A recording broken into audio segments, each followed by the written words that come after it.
a different type of practice, again based on this concept of pratyahara, that how we change the nature of our diet, the food going to the consciousness. So we just lie down on your back.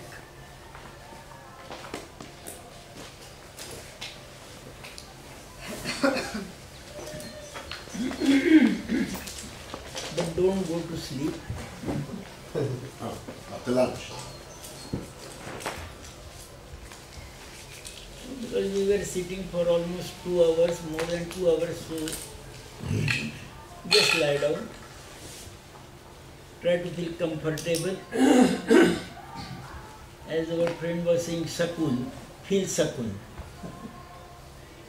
That is asana. Bring the mind inside the body.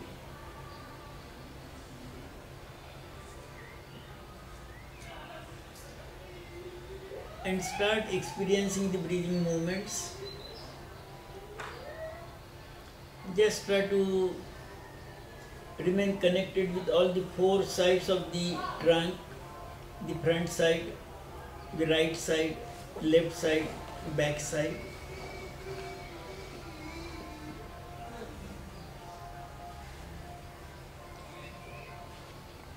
Find out out of these 4 sides from which side you get a better perception of the breathing movements.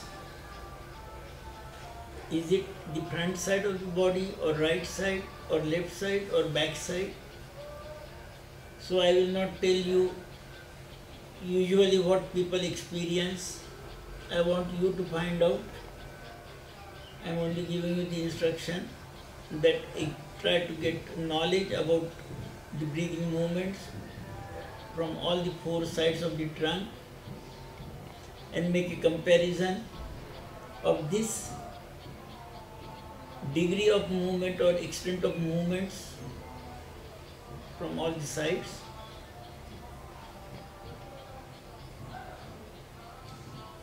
So it is involuntary breathing. While experiencing these movements, just try to ask the question, what could be the cause of these body movements which you are experiencing and which are related with breathing? Because it is involuntary movement, so it is not, your decision is not the cause, your strong emotion is not the cause. Then what is the cause of these movements?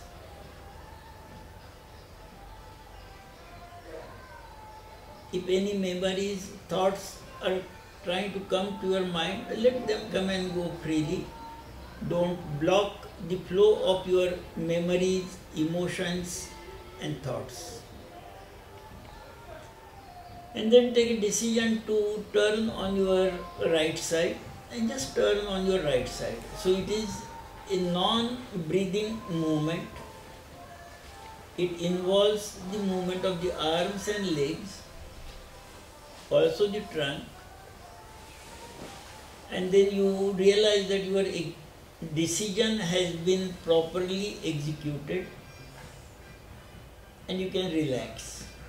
Again you feel that sakun, comfort, stability, let go feeling. And again start getting this knowledge of the breathing movements from the trunk, the 4 sides as before, and find out from which side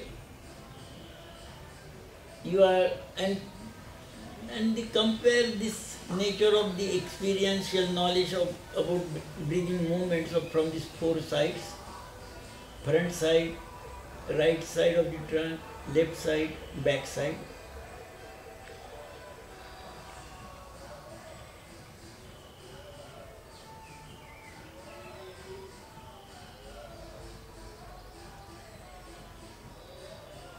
You may even try to compare both the legs in respect of this knowledge about breathing movements.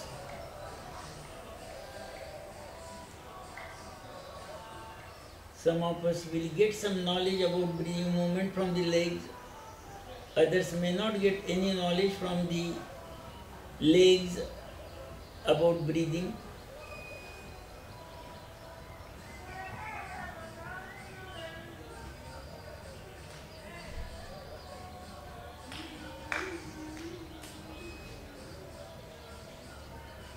And then we make a decision to turn on our left side. The movement, a non-breathing movement, because of our decision which we are executing.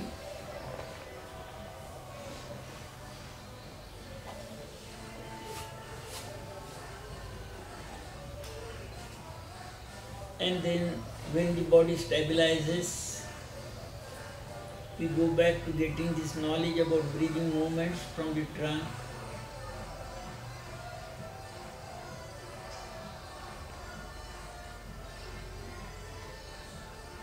And if possible, even we try to look for this knowledge about breathing movements even from the legs, also both the arms, face, head,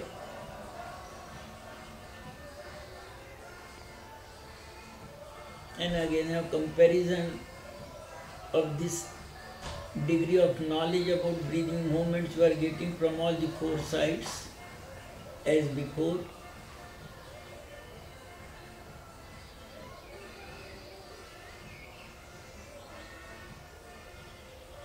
And continue that asking that question, what could be the cause of these breathing movements which you are experiencing?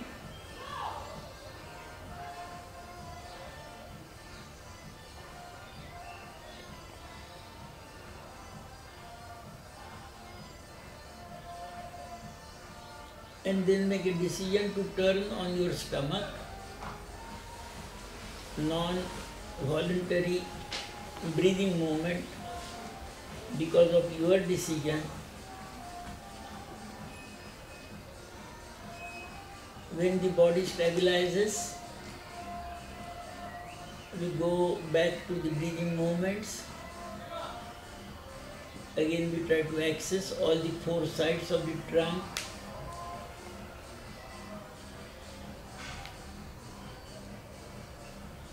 And try to compare the knowledge about breathing movements you are getting from these four sides.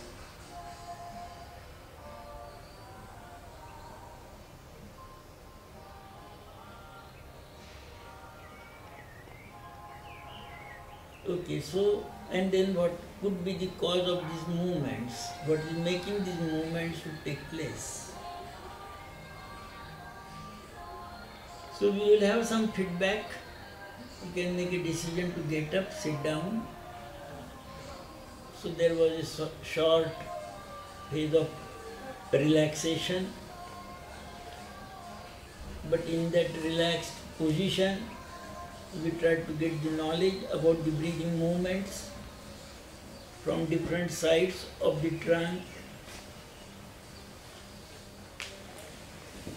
Now, what is your conclusion about the breathing movements as experienced by you in the simple four positions of the body: supine, prone, right lateral and left lateral? Because if I would have given you, then again you said, oh, you are giving us suggestion.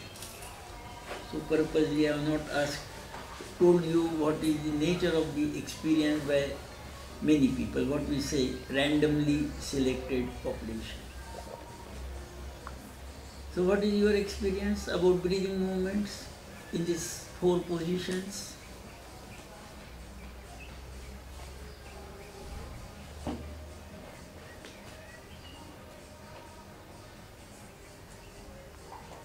No knowledge. No. Or some knowledge? Yes. It goes wherever it can. If the ground stops the the movement down, so it go No, whenever but I it's said expanding. make a comparison of the knowledge about breathing movement from four sides.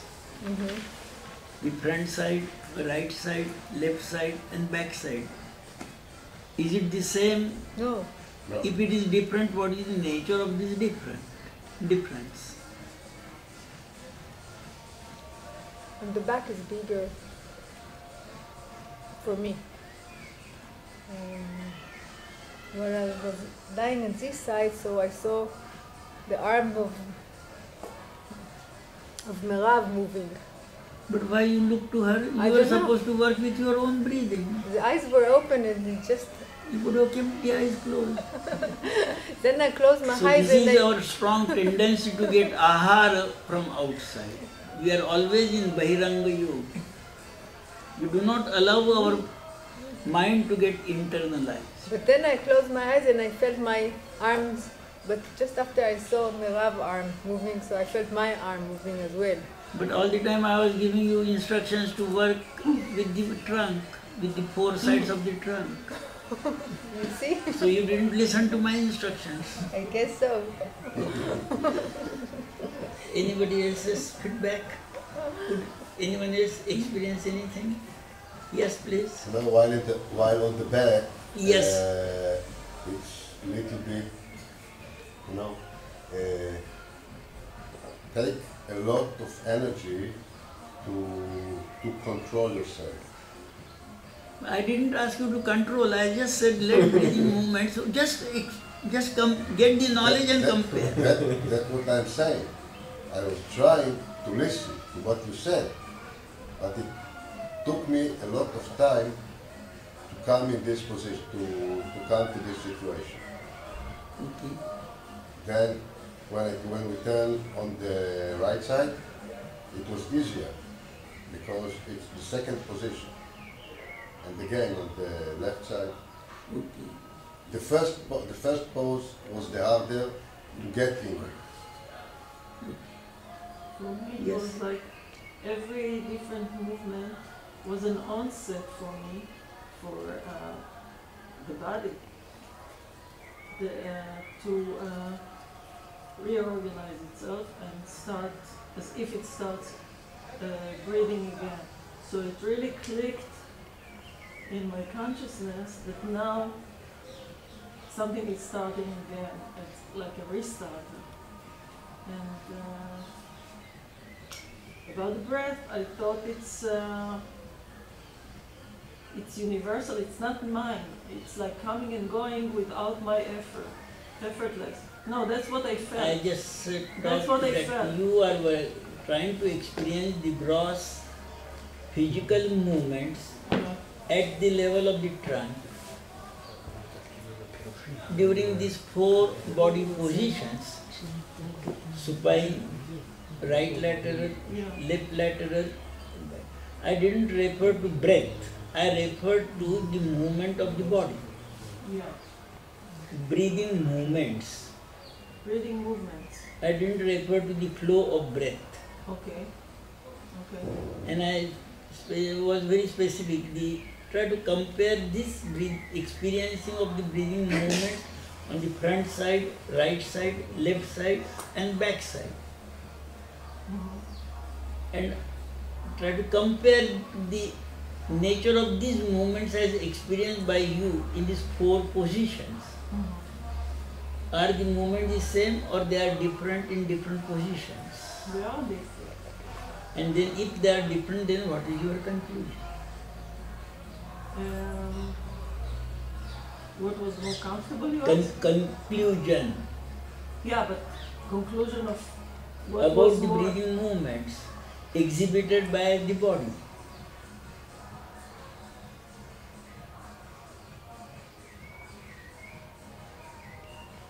Because we don't want to become mystical.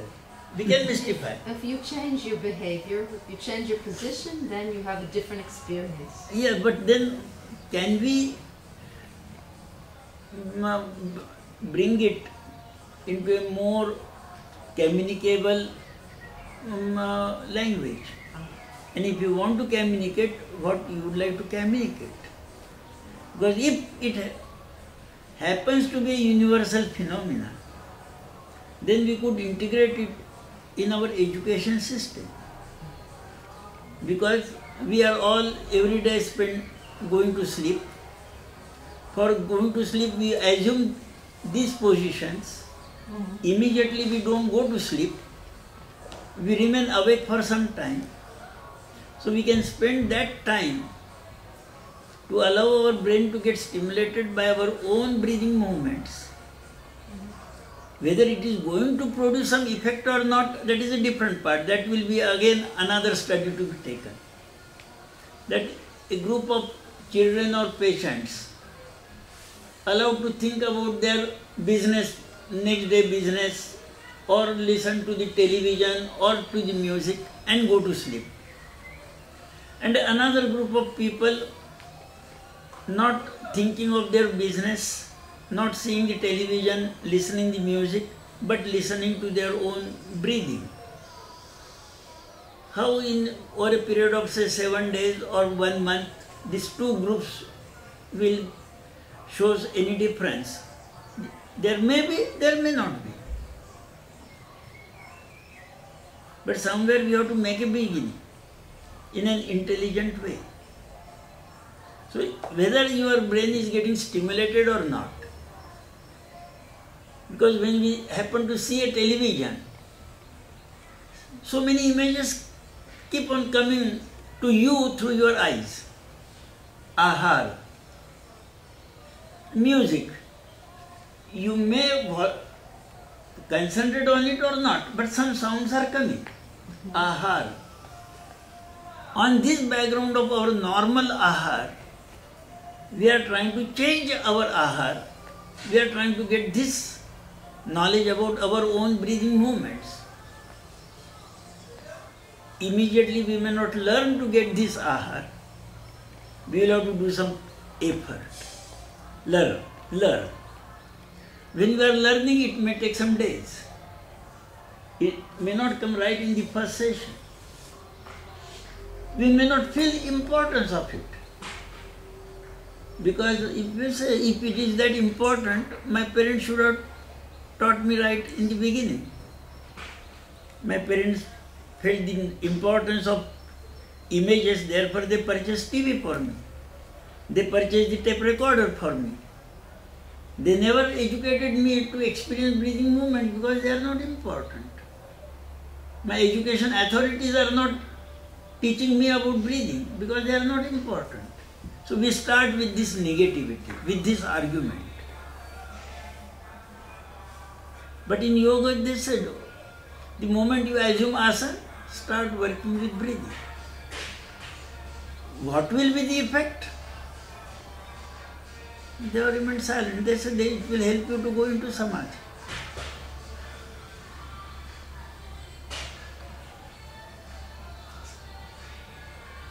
But if you want, you will have to give a trial. Is it possible to start getting knowledge about your breathing? When to find time to get this knowledge? Is this time to go to sleep? Will it be most suitable time to get knowledge, because then we are not involved, occupied in our business. We are not occupied in our family. We are not occupied in our social life. We remain with ourselves. So that time, instead of thinking about tomorrow's business, commitments, can I spend time to continuously get knowledge about my own breathing, stimulate the brain with a different thing, pratyahar, change the ahar. But if you change the ahar, you must know where the change is taking place, what kind of change is taking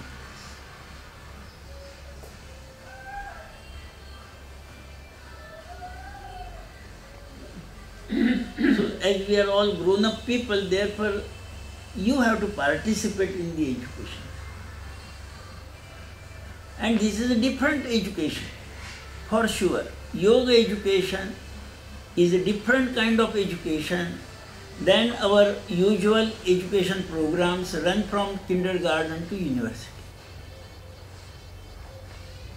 Because this education is for the self, not to become a businessman or a professional or a social worker. This is just for the self. It seems to be a simple thing, or it's a essential thing that instead of looking outside, you are looking inside. But what we are doing, we are just observing our breath and okay.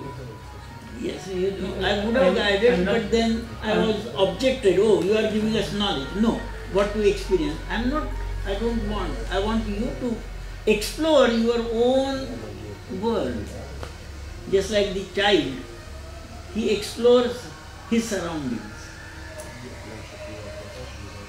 He has that curiosity to explore. He goes, touches, tries to study. But a time comes then when we stop this exploring attitude of a child. If you start exploring, and you are exploring now the breathing movements on 4 sides, in 4 different positions. So you are bound to get some knowledge. Okay. Is that so important knowledge that I will become something more than be comfortable, be with myself for seconds? So is then that so important? I have another question. What is the cause of these movements which you are experiencing? According to you, what is the cause of these body movements? Another question I asked. But that is a natural curiosity. If I am not using my own decision to move the body, then what is moving the body? I just said it. That I felt like it's coming, that's what I said, that I felt like it's coming from the outside and I have no control. So then why it stops coming to a dead body? If it is all coming from the outside, why at all it stops coming to a dead body?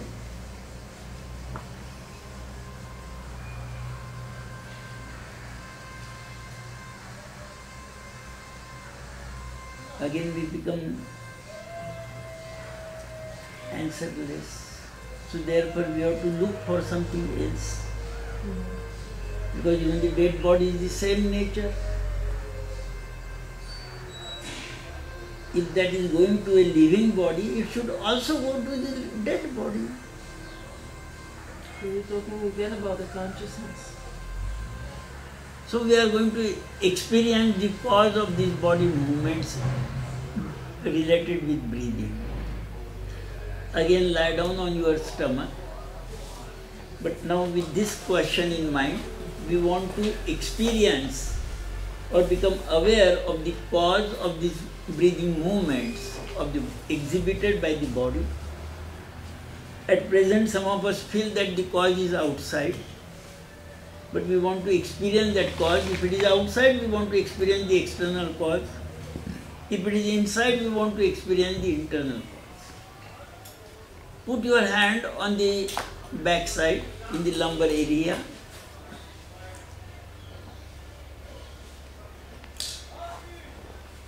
You will find that your back is moving up and down during breathing, and this movement of the back is related with breathing. Now just try to become aware of the distance between the ground and your hand. That will indicate the thickness of your trunk at that level where you have placed your hands. Try to work out the center of this distance or the central area of this distance. This central area will be inside the body, not outside the body. Keep your mind in the central area If the mind happens to go away outside, bring it back there. And try to find out what is happening in that central area inside your trunk.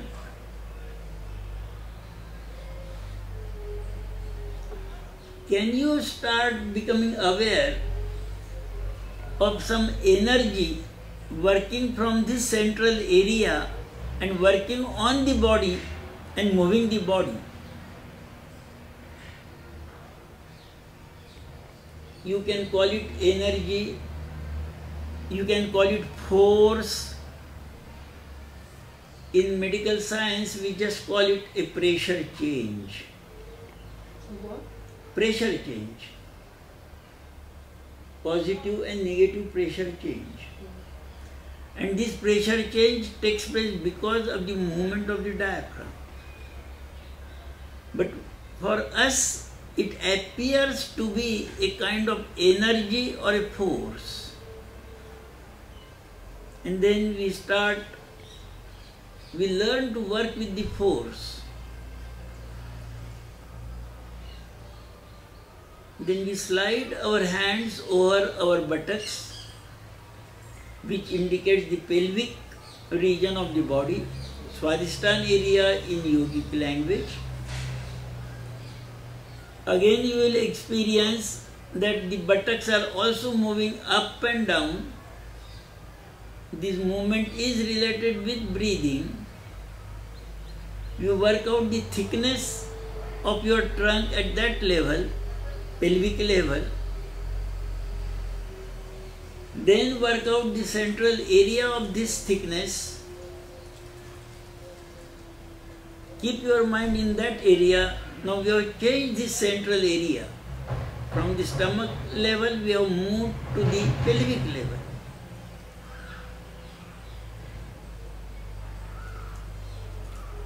And most of us may experience that there is this internal force or energy which is moving the body from inside, and you are able to get the knowledge of that working of that force.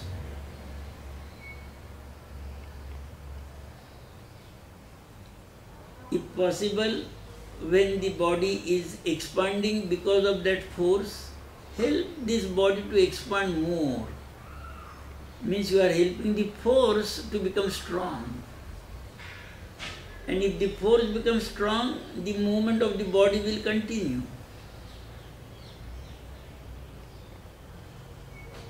When the body is retracting,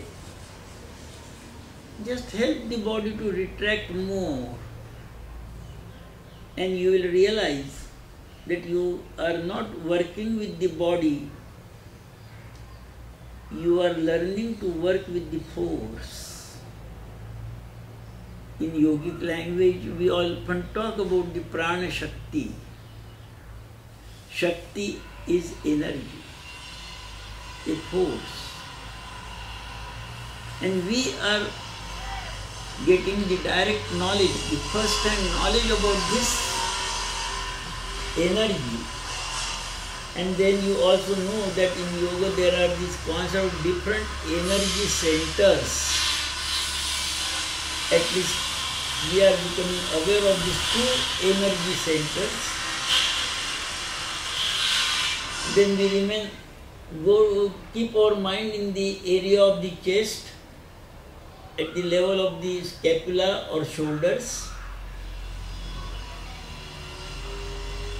Again we work out the central area of the thickness of the chest,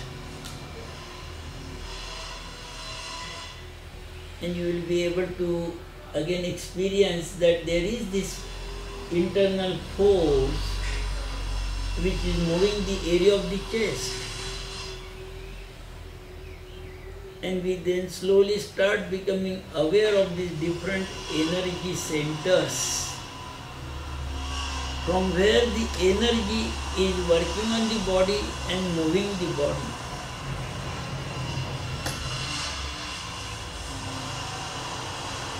And then you may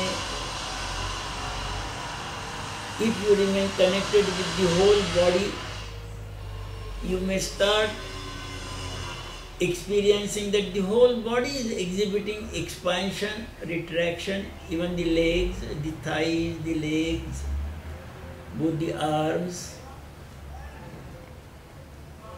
And you will start becoming aware that this internal force, where it is working freely, and in which area of the body it is getting blocked, and you cannot experience the breathing movement there because there is no force to work.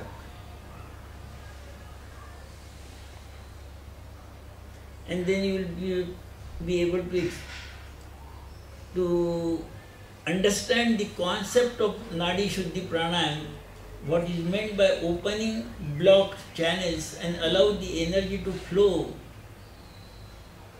through different channels inside the body.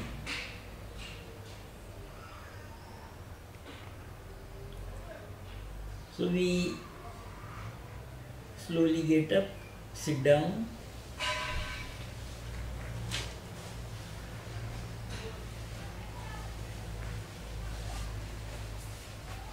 So every day night when you are able to go to sleep, you can go to this breathing, the awareness of the breathing movements.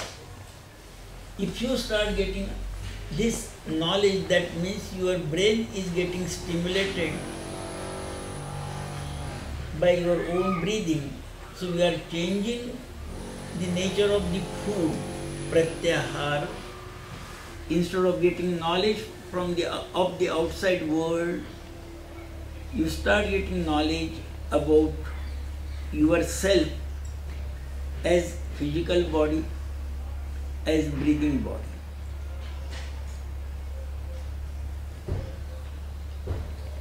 But of course there is a difference between your brain getting stimulated from the outside or from the internal. But if it's still getting stimulated, could this still have an effect? Like, say, you gave the example of trying to fall asleep.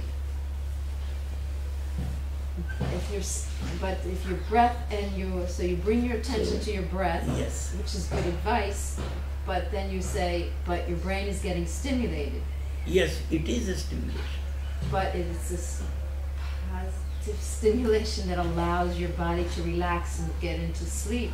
Well, now even if you may have say, you have to pay some bank installment, and because of that you remain worried. You are worrying, you are in anxiety. Yes, okay. And you are going to sleep, just think how you will manage to pay the installment. Any time comes, you go to sleep. You are in a way stimulating yourself. In a way you are feeling overloaded, and still you go to sleep. And then you may get dreams or other thoughts about paying installment in many different ways. Because your mind, the conscious mind, then the subconscious mind was full of these thoughts. Instead of these thoughts or this overloading, you start remaining aware of breathing. And breathing is involuntary, not voluntary, not breath holding. So there is no tension, no loading. Yes, you are getting stimulated by breathing. But this breathing tells you that you are just yourself. You are not a disturbed self. So in the beginning, you may find that you are remaining stimulated because there is a real stimulation of the brain. I am not saying you are not stimulating the brain.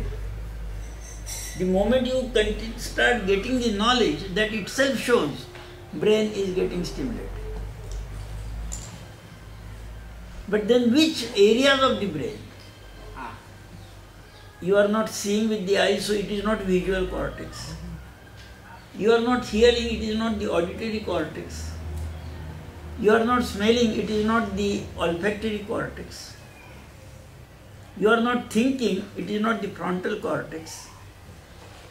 You are not moving your arms and legs. It is not the motor cortex.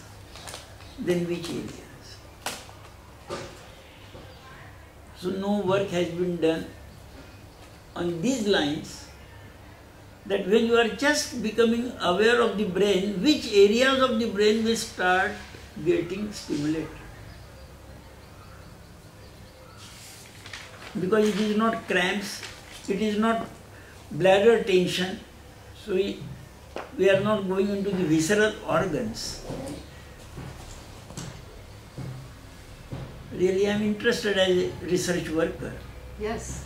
Which because- areas of the brain will start getting stimulated? And nowadays neuroscientists are talking about, if you really work the same way, give a lot of giving stimulation, then the thickness of the cortex increase. So if you continue to work with your breathing, which area of the cortex will start increasing in thickness? Because in Indian tradition,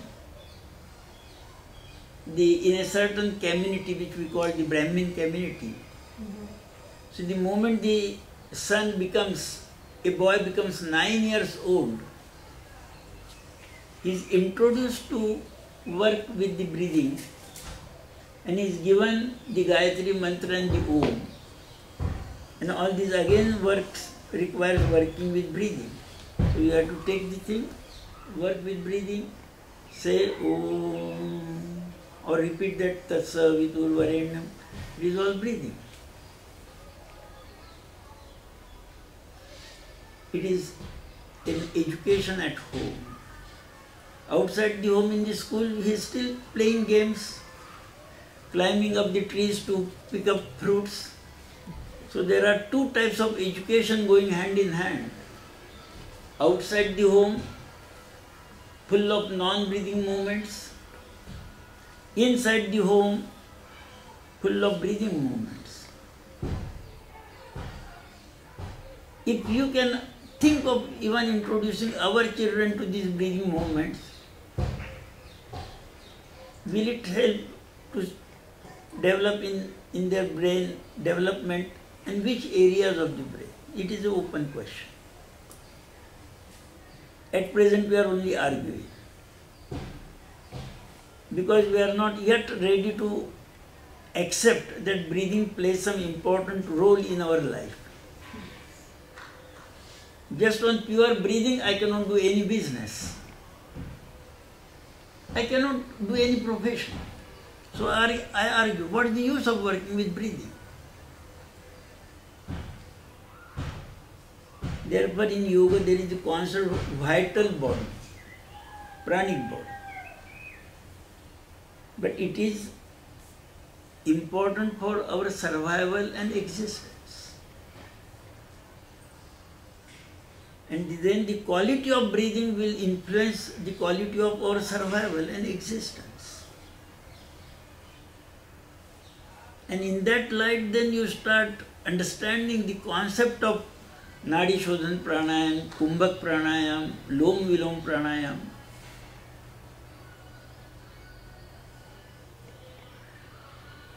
Does it start making a sense? Very much. Does it start giving you some idea about what could be the concept of pratyahar? Because therefore I started with the concept of ahar. What is normally our ahar? What type of knowledge we are getting through our different senses.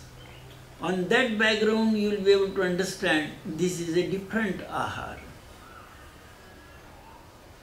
Some may like it, some may not like this ahar. Like those who are staunch non-vegetarians, they will not like vegetarian food. And those who are vegans, they will not like even milk and milk products. But for both, it is ahar, taking food. Okay, we continue further.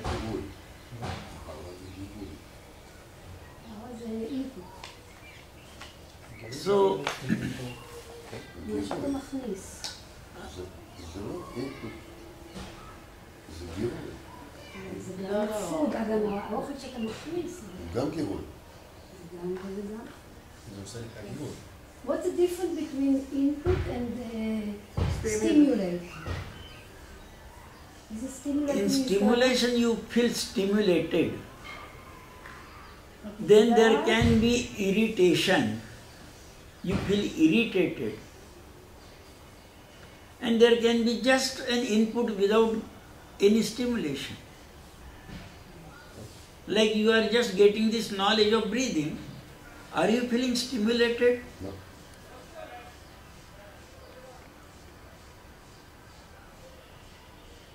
So stimulation is a... Now if you just take water at room temperature, sip it. You just feel the touch of water moving inside the body. But if you take hot water, is there any difference? Sure. In one it is only ordinary input. In other that warmth stimulates, or too much, if it is very cold, stimulates. It can be neutral. Huh? The input can be neutral. Can be neutral, exactly. That is the concept of that klishta and aklishta vritti. Aklishta is not, which is not going to disturb you. So this breathing awareness doesn't disturb you. It's just a knowledge.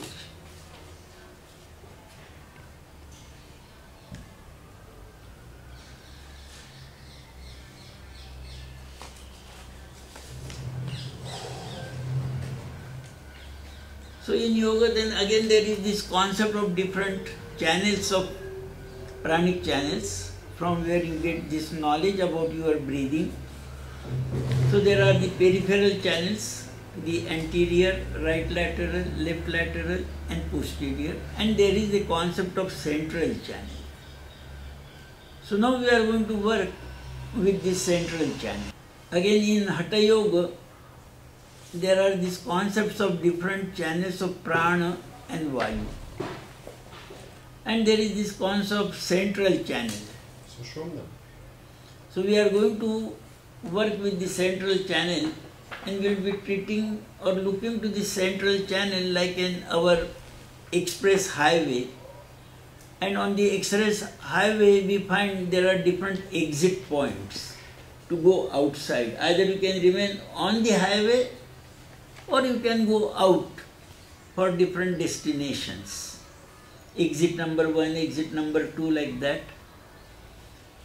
So we are going to do a very simple practice of voluntary exhalation followed by inhalation. Something like this through the mouth. Because mouth is one of the exit points for this central pathway. And we are going out, exit, and then we enter the highway. So just do this action. Very simple. Nothing. First exhale, then inhale. Inhale, yes. Okay.